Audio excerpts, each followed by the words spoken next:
Story of Whitechapel, I mean, obviously this is a condensed version tonight, but the story of Whitechapel is basically, I call it a tragic Victorian Romeo and Juliet. It's a love story about a prince who falls in love with a young girl and the boundaries between their love for each other and how can they overcome them in Victorian society, which was based in you had sort of the upper classes and the lower classes, and never the two would meet. I mean, kind of almost like a bit of a Lady Di and Prince Charles of today, but also at the backdrop of Jack the Ripper in that era. And you know, will true love overcome all? I like to think that it will, and so I'm a real old romantic. The story, it's a love story really, but I wanted to make it really fun. Lots of dances, lots of big cast numbers, big chorus numbers, and also some, you know, really lovely soft ballads and with beautiful sweeping melodies and orchestrations.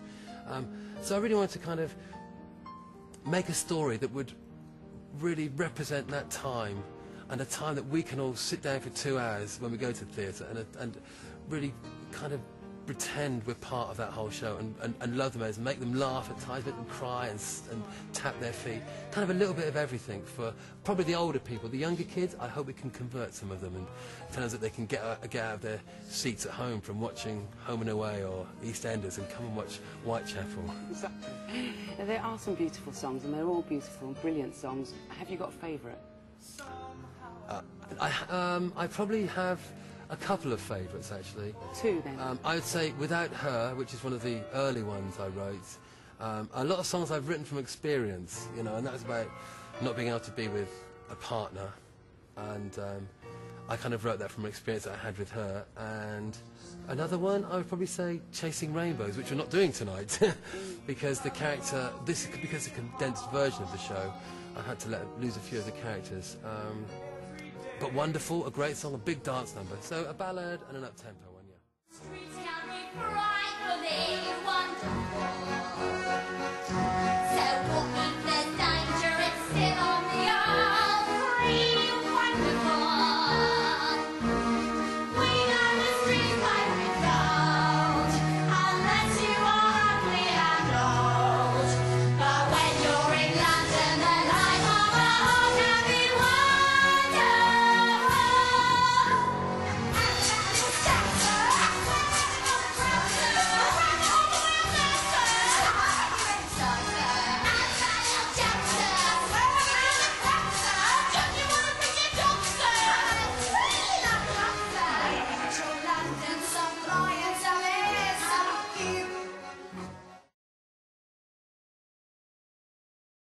Tell us about your character, the name of your character, and a bit about her. Okay, well, I play Annie.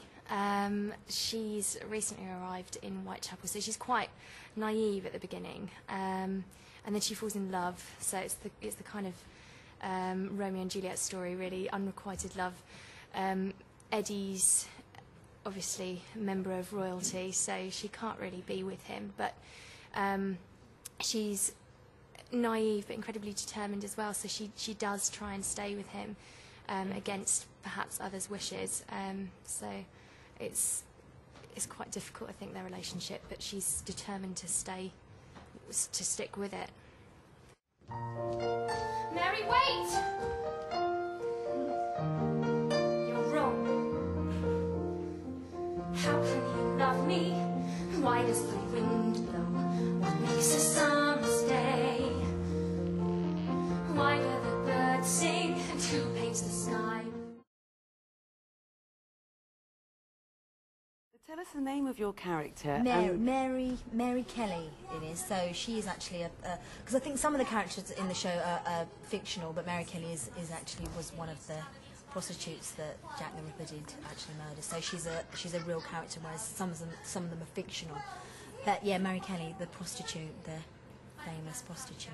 And what's her part in Annie's life? Annie's just obviously turned up in Whitechapel. I think she's from Scotland originally. She just turned up out of the blue. And my character, Mary, she is a prostitute, but she rents rooms out to young girls, and she kind of helps them out. And so I think I find her and kind of make a friendship with her, and then I give her a room. Then we build a friendship on that. And she kind of feels quite, because she's completely innocent, and I think Mary kind of sees the innocence in her and wants to kind of look after her in a way. There's something here at last to set my spirits free. No more empty afternoons, no more sleepless nights in June.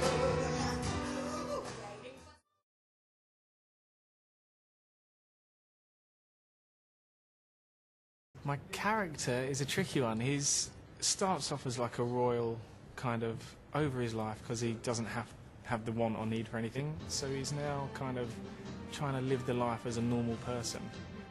I shall not waste another moment. Still in this darkness I have found something deep inside, bursting in surprise as the world spins around. Forget my worries and misgivings. I'm not the same when I'm with her. She knows who I am.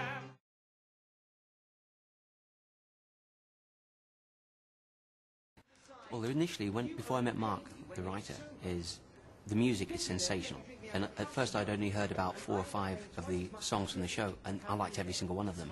And then he sent me the entire album of about 25, 26 numbers, and every single one is amazing. And they all tell a different story, and I think his melodies are fantastic. They really are. And, you know, he's drawn a lot of inspiration from lots of other fantastic musicals and composers, and I think it's a fantastic piece.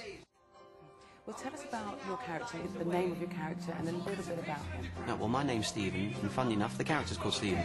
Well, actually, his name is Stephen Stewart, and he's an artist. He's quite flamboyant, bohemian, and he mixes in the circles of royalty and the upper classes, and also he mixes with the prostitutes and the down and outs of Whitechapel. Charlie is the owner of the 10 Bells pub, which seems to be the local pub that everyone frequents, from the posh people right down to like the prostitutes of London. And but he's always got his ear out. He pretends he doesn't know anything, but he actually knows everything that's going on. Every bit of gossip, Charlie will know. If there was a Heat magazine in old London, he'd be the editor. So yeah, and that's kind of his position. Like his day-to-day job is the landlord, but I think he's got his finger in all the pies. I played obviously ensemble bits as well, just to make it up. I played the part of a judge as well. But it's really just a character within the Whitechapel scenario. The main character plays the part of the doctor, who is the person who wrote in this production that he lost letters. I can't give away too much.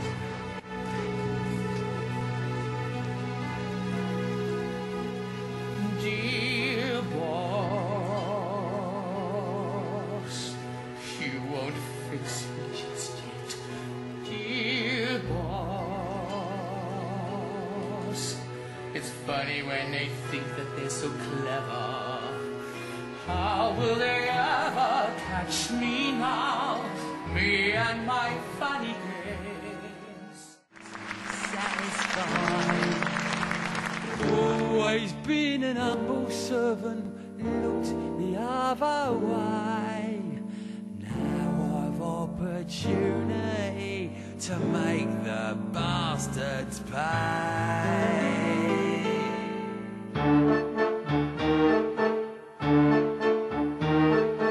I'll take anyone's shilling, I'll do whatever it takes. I'm always more than willing to get the knob side of the gates. Do you want a